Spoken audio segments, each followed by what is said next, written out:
অর্থ উপদেষ্টা ডক্টর সালেউদ্দিন আহমেদ জানিয়েছেন, বাংলাদেশকে সহজ শর্তে বড় অঙ্কের বাজেট সহায়তা দিতে রাজি হয়েছে এশিয়ান ডেভেলপমেন্ট ব্যাংক এডিবি। কৃষি, যোগাযোগ, প্রাকৃতিক বনাঞ্চল ও প্রযুক্তি খাতে সহায়তা বাড়ানোর আশ্বাসের কথাও জানান উপদেষ্টা। ইতালির মিলান থেকে জানাচ্ছেন Mohibullah Muhib. Asian Development Bank এডিবির 58তম বোর্ড অব গভর্নর্স সম্মেলনের আয়োজক দেশ ইতালি। মিলান নগরীর কনভেনশন সেন্টারে আয়োজিত 4 দিন ব্যাপী সম্মেলন শেষ হয়েছে 68টি দেশের 5000 ডেলিগেটদের অংশগ্রহণে। অভিজ্ঞতা বিনিময় এবং ভবিষ্যৎ বিনির্মাণ প্রতিপাদ্যে আয়োজিত সম্মেলনে বক্তব্য রাখেন বিভিন্ন দেশের অর্থমন্ত্রী ও কূটনৈতিকরা। সম্মেলনের পাশাপাশি বিভিন্ন দেশের প্রতিনিধিদের সাথে দ্বিপক্ষীয় বৈঠকে ব্যস্ত সময় পার করেন অর্থ উপদেষ্টা ডক্টর সালেউদ্দিন আহমেদের নেতৃত্বে বাংলাদেশের প্রতিনিধি দলের সদস্যরা। অর্থ উপদেষ্টা জানান, এবারের বাজেটে বড় ধরনের সহায়তার আশ্বাস দিয়েছে এডিবি। বাজেট সাপোর্ট নিয়ে অত আলাপ হয়েছে। বাজেট সাপোর্ট ওরা বলছে যে বাজেট সাপোর্টে আমরা একসাথে IMF অন্যান্যের সাথে একসাথে দেব। বাংলাদেশের ব্যাংকিং খাত এনবিআর ডিজিটালাইজেশন সহ সহজ শর্তে ঋণের জন্য এডিবিকে প্রস্তাব দিয়েছে বাংলাদেশ।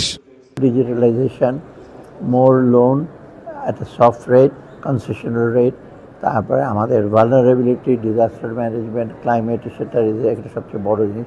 ওদের একটা বিরাট ওদের ওখানে ফান্ড দিচ্ছে, যেখানে ওয়ার্ল্ড ব্যাংকও থাকবে। আর আমরা আর বলছি যে আপনার টেকনিক্যাল কোঅপারেশন, ডিজিটালাইজেশন, এগুলির জন্য ব্যাপার।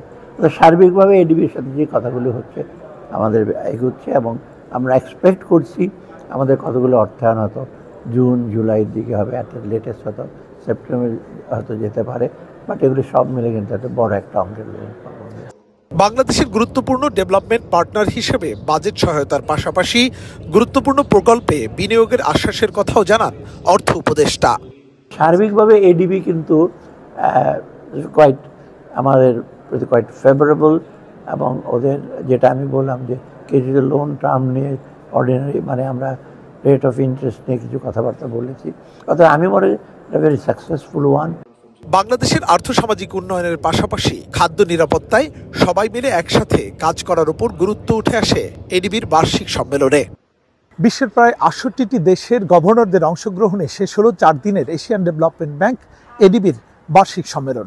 এবারের সম্মেলনে জলবায়ু পরিবর্তনের ঝুঁকি মোকাবেলা, কৃষি খাত এবং যোগাযোগ খাত সহ অন্যান্য বেশ কয়েকটি খাতে সহজ শর্তে এডিবির ঋণ সহায়তা কামনা করেছে Bangladesh.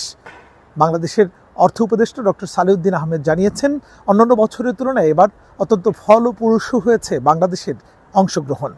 Muhibullah Muhib, Bangla vision, Milan, Italy.